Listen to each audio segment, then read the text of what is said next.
Kisi-kisi dan materi tes wawancara calon PPK dan PPS Pemilu Serentak tahun 2024.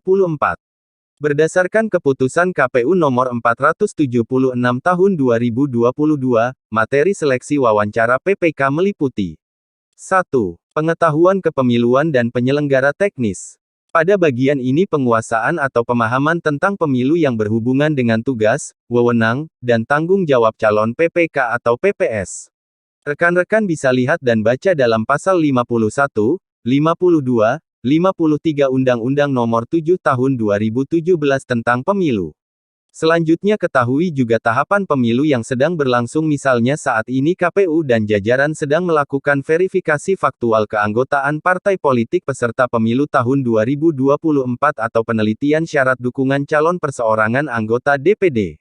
Kemudian yang tidak kalah penting adalah memahami teknis pungut hitung surat suara serta rekapitulasi hasil perolehan suara di tingkat kecamatan maupun nagari desa atau kelurahan. Selanjutnya rekan-rekan juga perlu mengetahui penyelenggara teknis KPU dari pusat hingga TPS dan jumlah personil di setiap tingkatannya. Juga tidak kalah pentingnya untuk rekan-rekan dapat mengetahui nama-nama dari anggota KPU dan Bawaslu RI, baik di tingkat provinsi hingga kabupaten dan kota. Serta siapa ketua dan jumlah anggota DKPP RI. 2. Integritas penyelenggara pemilu dan profesionalisme. Bagian ini akan memunculkan pertanyaan keterlibatan rekan-rekan peserta tes wawancara sebagai calon peserta pemilu, tim kampanye maupun saksi peserta pemilu apabila terpilih menjadi anggota PPK. Profesionalisme berhubungan dengan standar kemampuan atau keahlian dalam menjalankan tugas, pengetahuan, dan sikap dalam hal bekerja tuntas dan akurat secara kolektif dan kolegial, mampu bekerja secara pribadi dan kerja sama tim. 3. Komitmen kerja penuh waktu. Di sini peserta wawancara akan disuguhkan terkait kesiapan rekan-rekan terhadap beban kerja dan tahapan tugas yang padat setelah terpilih. Atau misalnya bagaimana sikap saudara ketika dihadapkan pada dua pilihan tugas yang sama pentingnya antara PPK dan tanggung jawab lain dalam waktu bersamaan. Misal jawabannya adalah mengutamakan tugas PPK atau bisa dijawab dengan pernyataan yang rasional dan kondisional. 4. Motivasi dan visi misi. Misal pertanyaannya, apa motivasi Anda bergabung dengan KPU untuk menjadi PPK atau PPS?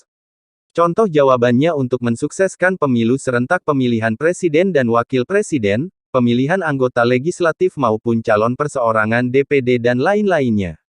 Jangan sesekali memberi jawaban motivasi ikut seleksi karena untuk mendapatkan honorarium semata.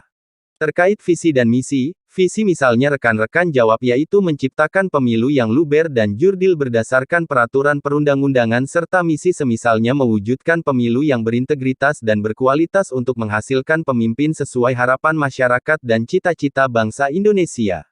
5. Pengetahuan lokal. Pada bagian ini akan diuji kemampuan wawasan kedaerahan di mana rekan-rekan mendaftarkan diri sebagai penyelenggara pemilu. Misalnya jumlah daftar pemilih tetap pemilu terdahulu di wilayah tersebut, jumlah TPS, nama bupati atau camat, nama dan jumlah anggota DPRD yang sedang menjabat, jumlah daerah pemilihan dan pembagian wilayah, jumlah desa atau kelurahan di kabupaten kota setempat.